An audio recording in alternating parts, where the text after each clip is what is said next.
Hey guys, good morning, good morning. Good to see y'all. Hope you're doing well on this Friday morning, it's May, May 1st. Friday morning, May 1st. Very good, we've made it.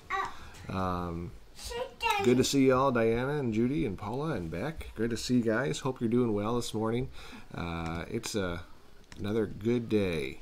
Fridays always seems to be kind of just good days, don't they?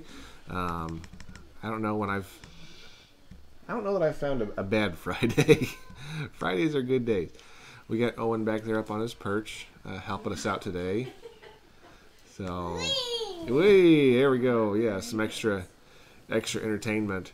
All right. Well, I thought we'd start with a joke this morning.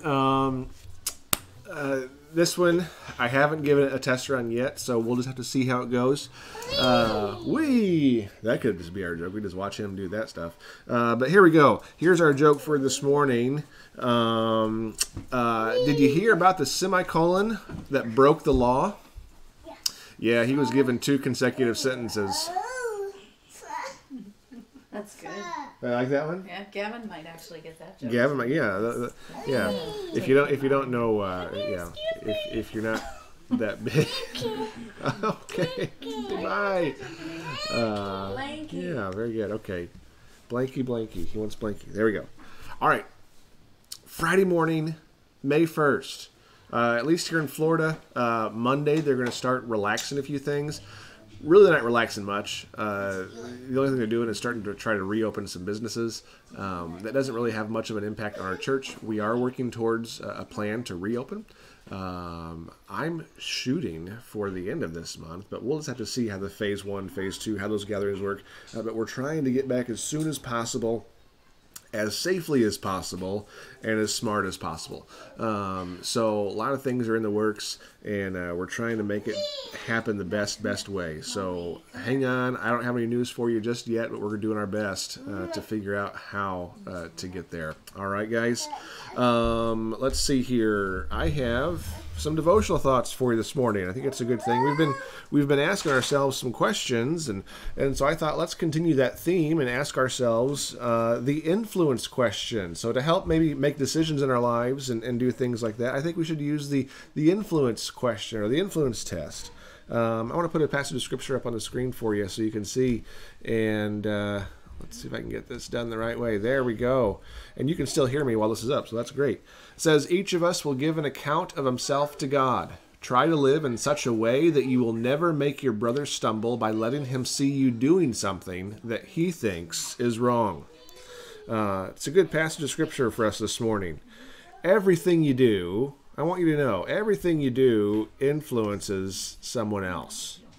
Some decisions are good for you, and some are also good for others. But sometimes it's tempting to make a decision that might be good for you, but that might harm the people around you.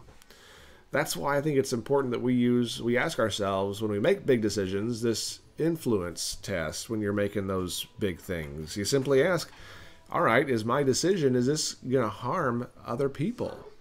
Or is this going to be helpful? The influence test is really the opposite of this culture that we live in. The culture that we live in is all about you, me, I. Get what you need, do what you want, things like that. But here's where Christianity differs. God expects us to think of others. God expects us. Doesn't just want us to. He expects us to. Let me read Romans 14 again. Each of us will give an account of himself to God. Try to live in such a way that you will never make your brother stumble by letting him see you doing something that he thinks is wrong. So whether you like it or not, you're being watched. Now, I'm not talking about Big Brother. I'm not talking about the satellites and people listening on your cell phones and can see through your smart TVs because you have it hooked up to the internet. That's not what I'm talking about. That's not what I'm talking about. Though they can. Oh, my word. No, I'm teasing. I'm teasing. I'm teasing. We're all together in this boat of life. We're all together in this walk. And if I decide to one day just pull out a drill and drill a hole in the bottom of the boat, it's not going to affect just me. It's going to affect everybody else, right? The Bible says that we're going to be judged according to our actions, and part of that, how we affect other people. I think we need to take decision making seriously in our lives. What we do will affect other people. One picture of this is with parents and other people who have children in their lives. And I'm going to read this passage, or this section. You're directly influencing the next generation as your children watch the decisions you make. That can be kind of scary. They see how we treat people. They see how we talk to others. They see how we react to things. They know if we tell the truth or if we lie. They're learning what's appropriate by what we watch on TV or what we look at on the internet or what music we listen to. Maybe you don't have kids in your life. Maybe you're past that season, but you're a neighbor to someone else. I want you to know that. So ask yourself, are you being a good neighbor to those that are closest to me? There are random people that you come in contact with. Maybe not so much in the past few weeks, but there will be again. Random people that you come in contact with, and they might figure out that you're a Christian, and if they see you doing something that might be questionable, they're going to say, well, if a Christian does that, then I'm not any different. Why do I need to be? Why do I need Jesus? Why do I need to have that label? Why do I need to go to church? As best I know how, I think we should try, or as we know how, we should try to live our life in a way that people will say, I like that. That's attractive. That's good.